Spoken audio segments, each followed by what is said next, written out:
today. This is the introduction to Microsoft PowerPoint presentation, and I'll be walking you through all the necessary steps. As I always mention, when you begin using Microsoft Word or Excel or PowerPoint, when you use anything from version 2019 or even 2016, you're first introduced to the backstage view. The backstage view is similar to what we have with the mobile phone interface when we actually get on our mobile interface. So on the left side, you can see the navigation pane, from which you have home, new, and then open. From home, you have an array of options here to choose themes you want to work with. You can see that I have an option for recent, I have an option for pinned, which are going to be presentations that I use often, I have shared with me. So if I go to recent or go over this, you can see this little pin icon here. I can pin this, simply just one click, and then when I get to pinned, you can see that the presentation has now been pinned here. So I can click on blank presentation to begin. I can go to new, and then you will see that I have different categories for the templates that I can use. So I can check on business, and then I'll see templates that relate basically to business. And then I have a lot of these options because of the version of my PowerPoint, and also because I'm connected to the internet. And then I have open. Here you have different options. If you have an existing PowerPoint already, this is where you come to open it. Or if you, for instance, if you've downloaded a Microsoft PowerPoint slide, a templates online, you can just basically navigate from browse, or you can get it from your OneDrive. So these are the options you have. So you see, these are also the folders you can work with. And then when you get to account, it gives you overview of the details of your licensing, and then of course the account you're signed into, whether or not you are signed in. And then this is Microsoft 365 apps for enterprise. So this gives you an overview of what subscription you have. You can switch license, switch accounts, gives you a little about PowerPoint, and that's all. And then when you click on options, as I told you, options look like our settings. You can see the customize ribbon function here, the quick access toolbar, the add-ins, and then trust center, and then everything. Then of course we're on the general. So this basically serves as your settings. Whatever thing you want to do that will make changes to the interface, you do it here. So I can now click on OK. Then to go back to the backstage view, all I need to do is to click on file. So the next step for me is for me to open the course introduction. So let's do that. So once you open a PowerPoint slide, as you can see from there, if you want to go into what we call the slideshow, you want to begin your slideshow, all you need to do is to click on this little icon here close to the zoom slider. Just click on it once, and then it brings you into the presentation. So this is Microsoft PowerPoint Associate 2019 course introduction. I've already begun with the introduction already. Let me play this so that you can see PowerPoint in action.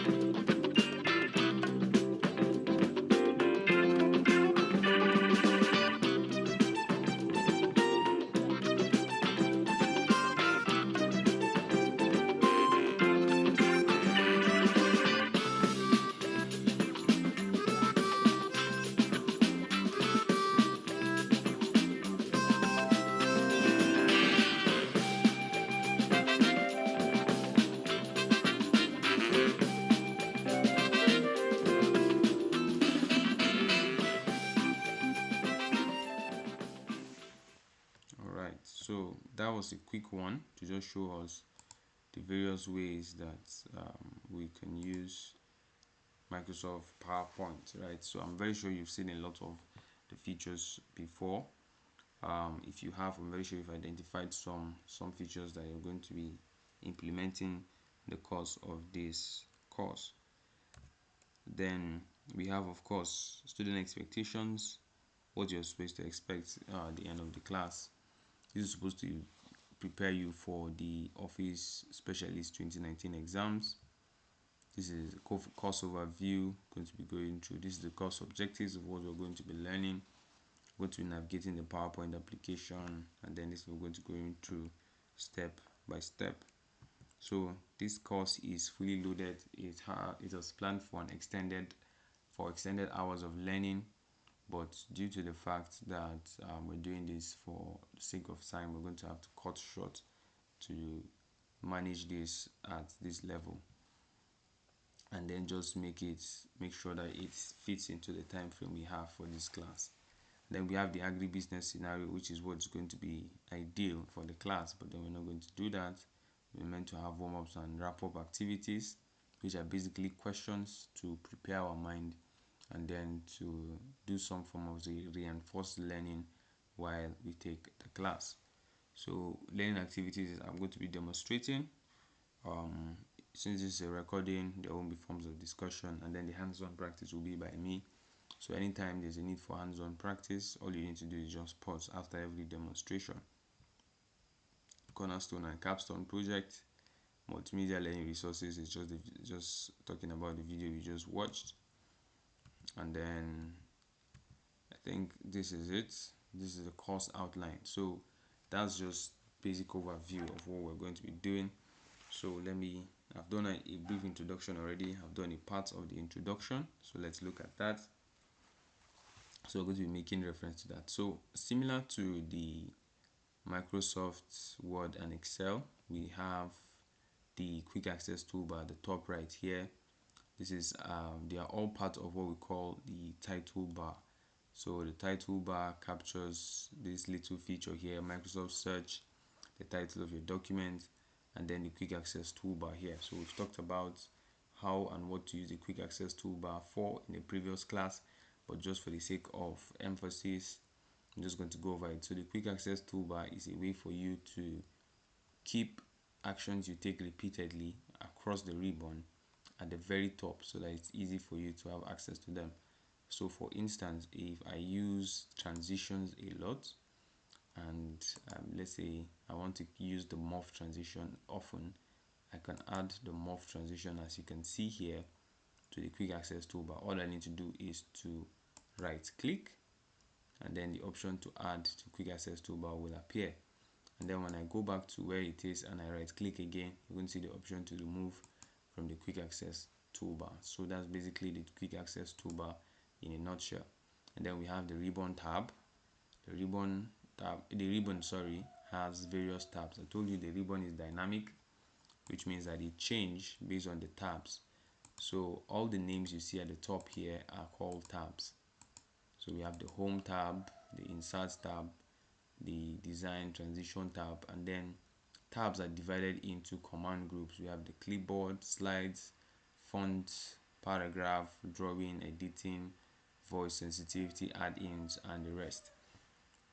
So these are what we call command groups. So they are similar actions grouped together to make it easy for you to find them. So the whole idea is for you to understand how the interface is built so that you can have your way around. When you are having any problem when you're working with Microsoft PowerPoint, you can make your way through with or without the help of your instructor. And then this is the work area, and then the work area, even for Microsoft PowerPoint, is much more dynamic than any other one, because you can change the views based on specific purposes that you want to use it for. And then we have the status bar, which tells us the number of slides, the accessibility investigation. We have this little button here to open up notes so that we can actually add presenter notes. You're going to be seeing that in a little minute. Then we have different views here. We have the normal view, which is what we are on right now. We have the slide sorter, which is basically a view that helps you sort your slide to move the slides across different positions. So that's the slide sorter view. And then you have the read view, just gives you a quick overview of the various slides. And then finally we have the slideshow view, which takes you into the slideshow. Now once it takes you to the slideshow, to leave the slideshow you have the option to click on this and end slideshow, or you can right click and then the option will also appear, end slideshow. So let's come back to the normal view. So the first item we're going to be looking at is, we've looked at the slide interface, so let's use this. So this is already a template. Let's as you can see, this is already saved to my PC. So what I will do is I'll go to file, I'm going to pick another template differently that I want to open. Let's work with this. Then I'm going to click on create, and then this is actually a new and brand new template that we can use. You can see that the template has various slide types, and I'm going to explain what that means. Now this slide, for instance, is called the title slide, right? So let me just use this to illustrate this. So when I click on new slide, you can see different forms of slides based on the various layouts that we have. So the slides are named based on layout, and the layouts are all functions of purpose. So whichever layout you want to use will depend on what purpose you want to use it for. So if you want to have a slide that is meant for title and content, this one for example, as you can see here, you use the title and content slide. If you want to use a section title, which is the one you use to transition from one section to the other, you can use this. So that's an example of a title slide, and then it is based on the layout. So you see we have different layouts. This is, you can see the section slide here in use. You can see the title and content slides. So you can see them in their various, this is the one we have for a table. So basically these templates already has a format it has given us. All we need to do is to look for the format that best works for us. That takes me to the very next step we're going to be taking, which is adding new slides. So we're going to click on add new slide, and then we can click on any of the slides we want. So this is a one way to add the slide. We can click on slide title, and then we have the title slide. Then we can use the title slide to add specific content, but specifically it's going to be title content. And then you can just add your word. So we're going to add digital gateway. So that's the title of our slide, and it's very interesting. So another thing about so that's just about you imputing text. You just click on where you see the text, and you can right away begin to edit it like you do in Word. An interesting thing about using templates is the fact that you can go to the design tab, and you can see that there are various themes, right?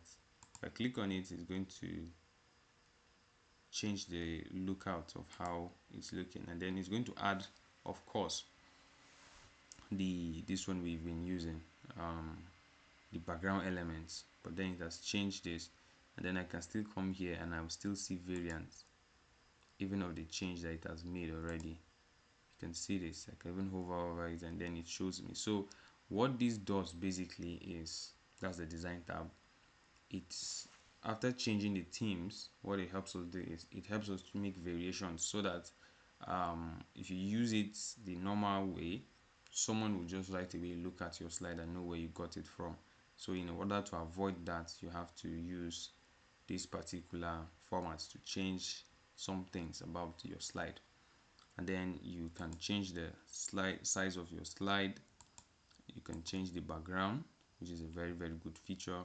You have your gradient fill, you have your picture, you have your pattern, and then you can hide background graphics, which is also a very cool feature. And then you can see that you have different patterns that you can pick to work with, whichever one suits you. and then of course I can reset background to make it back to plain. So that's it for what we have under the design tab. Let's now get back to the home tab, and then let's look at what we can do. So you see, with your text here, one of the things you can do to format your text is to just move the cursor to the edge of the box, click on it once, it highlights the entire thing, and then you can come to color here, and then you can change the color, for instance. But then one of the things I want to do is, let me edit the next slide, something I need to show you. So you click on this, and when you come to the color, you see a feature called the eyedropper tool. The eyedropper tool. So the little arrow beside the color here, if you click on it, you can see the eyedropper tool. You click on the eyedropper tool, you go ahead to pick a color that works best for you. So you can pick a color that's within the slide. So I can pick this. You can see it changes it, and these colors are the same. Now, if I were to just look for the color here, it might be difficult, right, to know the color specifically. But then if I have something I want to pick like this one, I can just click, and then it gives me that color. And then if I want to make the text on the line, I can do that. Here are different options. I want to make the spacing between the letters. I can actually do that. I can actually adjust that using this feature. I want to strike through, I can do that as well. Whichever option I want, whichever option, I can increase the size of the font, reduce it, and those are the variations that I have. So another thing you could do is, for instance, if you want to insert a slide, you can right click, and then you can see you have options. So anytime you're inserting a slide, you are going to have an active slide, which is the one you're currently clicking, and then if you insert a new slide, whichever way you do it, you're going to realize that the slide will come under the active slide you're working on. So let's right click, and if we click on new slide, you can see that it comes under the slide that was active.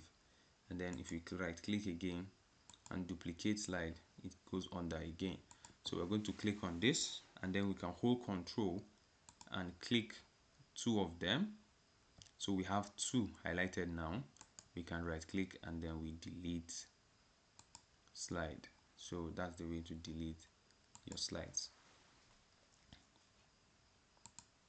So another thing that I usually find that people find frustrating is the part where they want to insert text into their PowerPoint slide. So funny enough, it's not like Microsoft Word where you just begin to type. For you to insert, you're going to have to go to the Insert tab and then look for the text box.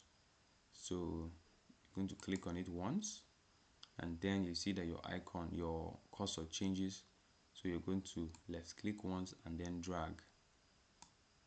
Now you can see that it gives you a very normal, and then if after you've inserted it, if you want to adjust it, to shift it so that it balances in any part of your work area, you just hover over the box here until the cursor changes to this little plus icon here with arrows, and then you can see that you can make adjustments.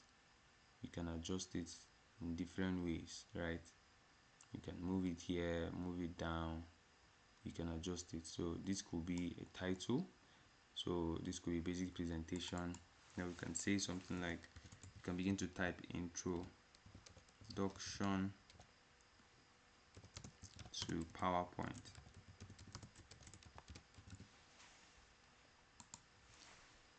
Introduction to PowerPoint, and then if you click on it, immediately what it does is that it gives you an option to begin to edit.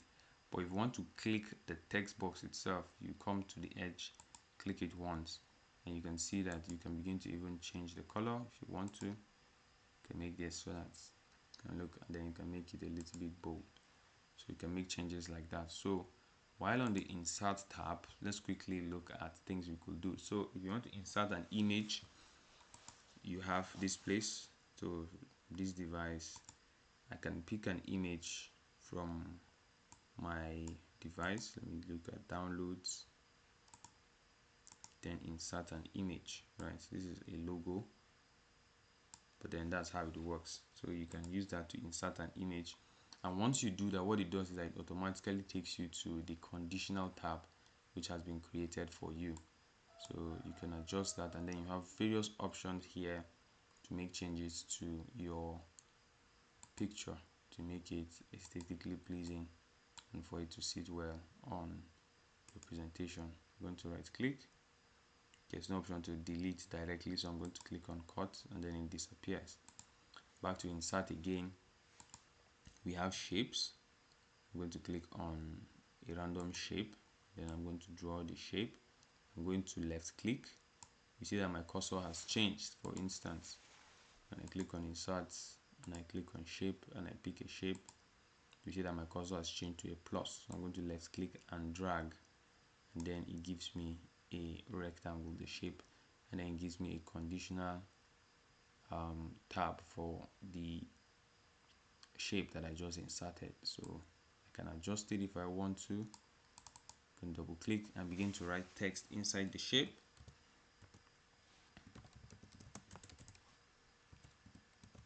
Just left click twice, or if you're using your laptop, tap twice, and then it does that for you.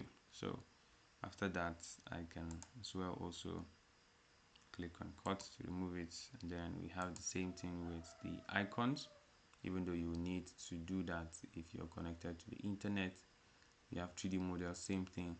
And then very important part is smart art. But before we do that, you have an option to also embed your PowerPoint, your Power BI reports or dashboards. And then you have a part where you can insert a chart if you want to. If you want to represent data, you can click on OK.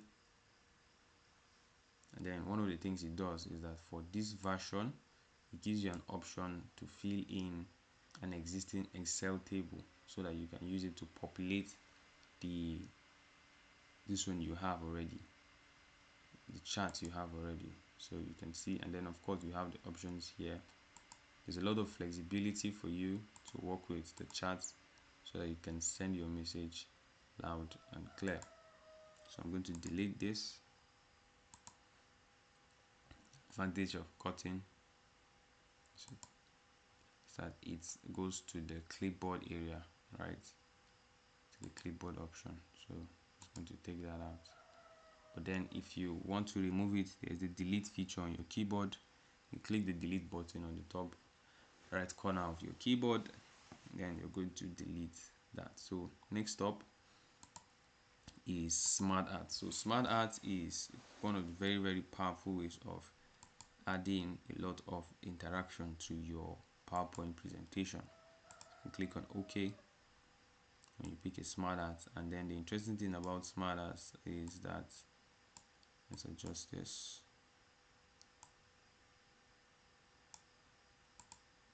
When you click on it, you have options to manage the shapes of the smart art.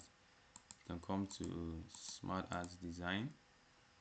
You have an option to add shape, and then you see that it adds the number of shape. You have an option when you click on the text pane to edit the text. So let's say the first process when it comes to digital gateway is registration. See, it's automatically changing the size of the text, making them uniform. Then the next thing is biometrics.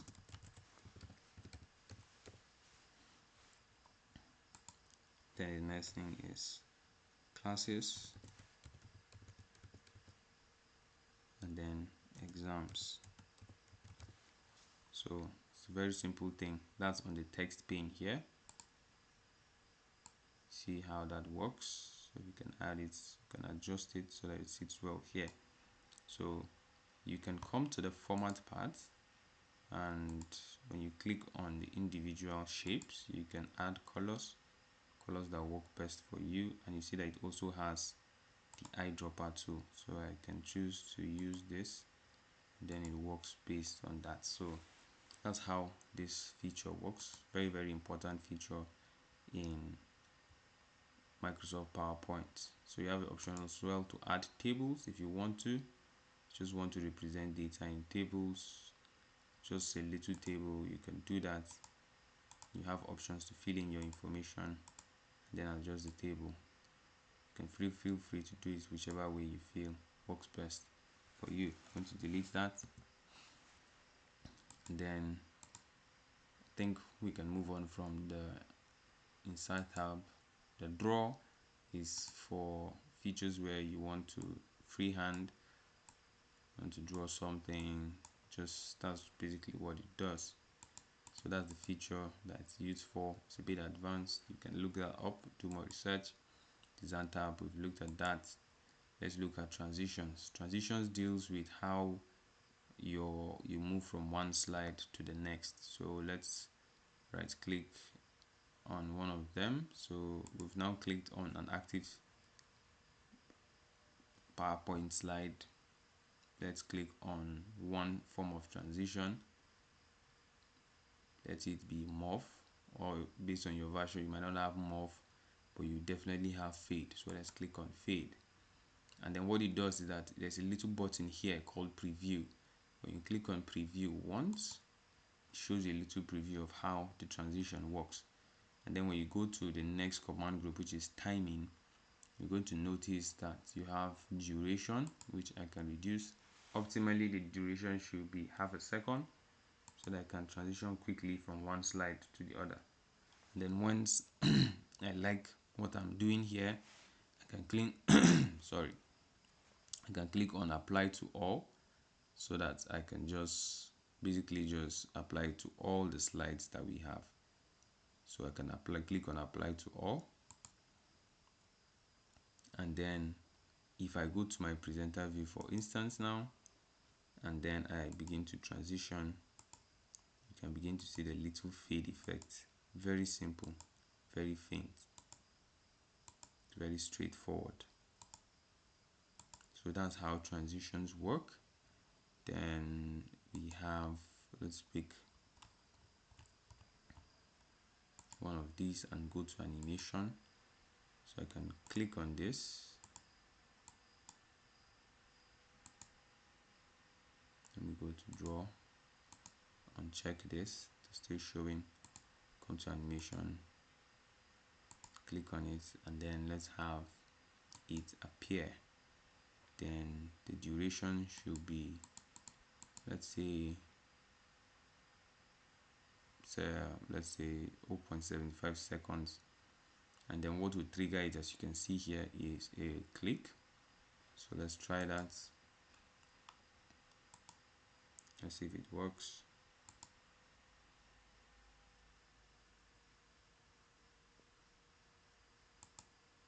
Is it on this slide? Yes. 0.7 seconds. Take a little while before it appears. So yes, it worked. Let's use a much more, let's use float in maybe. Let's see. You can see that it also has a function here for preview. So let's do that.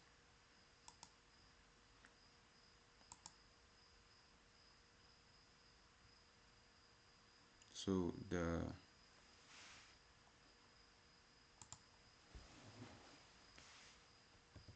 as you can see here, triggers the, we can change that. So it has to wait for me to click before it brings up the animation, but I can change that feature to after previous, which means that once I move from this to that, the animation should work. So let's do that again,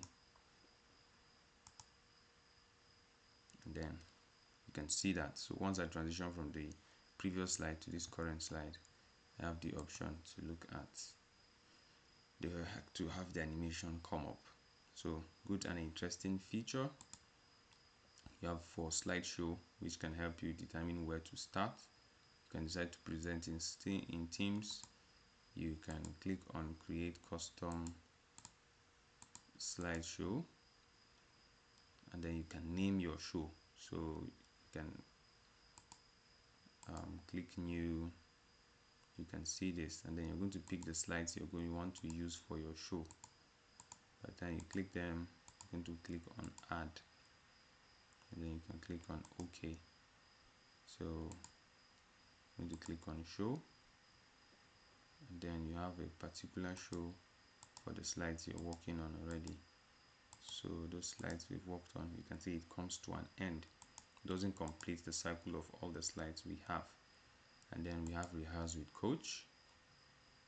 This feature might not be available to all the versions, but the basic idea is I can use rehearse with coach to rehearse, and then as I'm talking you can see that it's picking up my speech, is listening. I can move to the next slide, you see, and now I'll say something like engaging the audience, make eye contact with your audience to create a sense of intimacy and involvement, weave relatable stories into your presentation using narratives that make your message memorable. Then you can move selecting visual aids, enhancing your presentation, effective delivery techniques, pitch variation, tone inflection, volume control, meaningful eye contact, purposeful gestures, maintain good postures, control your expressions, So this is me just rehearsing, and then it's listening to all my rehearsing. So I can just pause the rehearse with coach, and then I'm going to end show. So it's loading my rehearsal report. You didn't say too many filler words in your speech, so it was listening to whether or not I use nice work. Your variety of word choice will keep your audience engaged. So that's basically what helps you to rehearse, right? It gives you feedback. So that's how it is. Then talking about your pace, it didn't give me anything on my pace though. So you can see this little message say rehearse for more than 1 minute for coach to better understand your speech and give recommendations. So but I'm just giving an overview so that you understand how it works, and then you can record your slideshow from the very beginning, and then it's supposed to capture you with your camera. Then there's features at the top for that to allow you to move around. So let's just get back to where we are. So we're back at slideshow. Took us to the recording tab, and then you have options to change your monitor and all those things. Always use subtitles if you want to. Then you have record.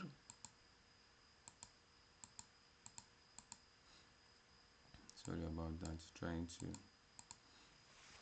move from tab to tab. The recording little icon that's at the top here is interfering with that. Then this should take us to the record tab so that you get to see it. So you have options to record audio, screen recording, save as a show, export to video. These are just general options available to us.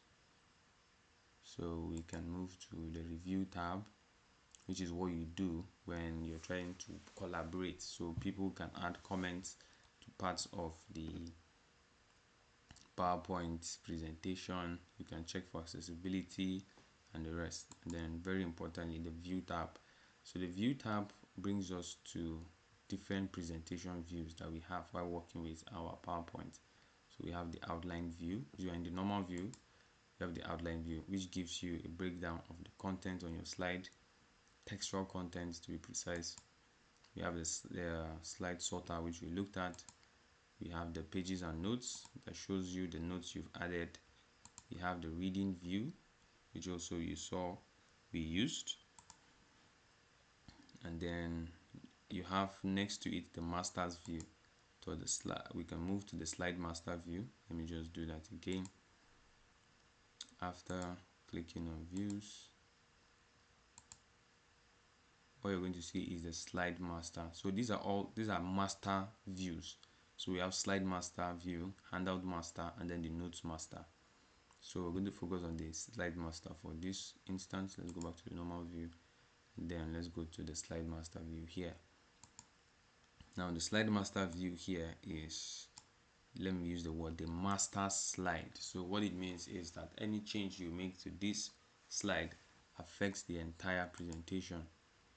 So all the slide layouts are here. So I can decide that I want the title slide to be a little bit above. I can decide to click and say I just want just one box for this. I can even insert an image if I want to, or a frame.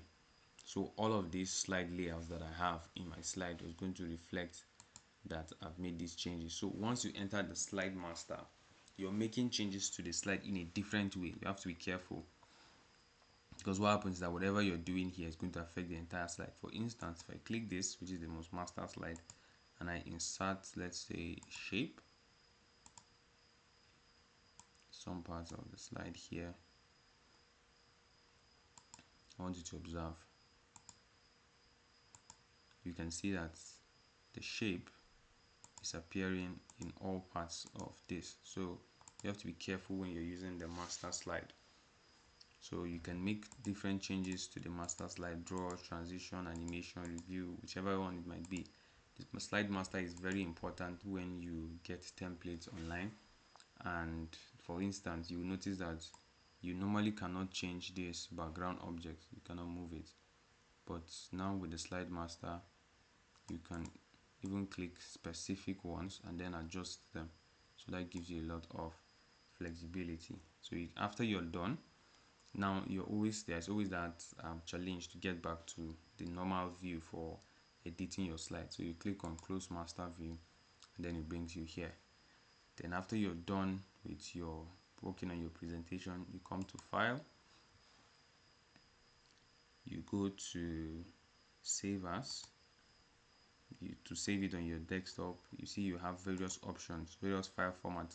You can save it as a PDF, you can save it as a template, you can save it in different versions, whichever one you want, and then you can name the file here. So let's say digital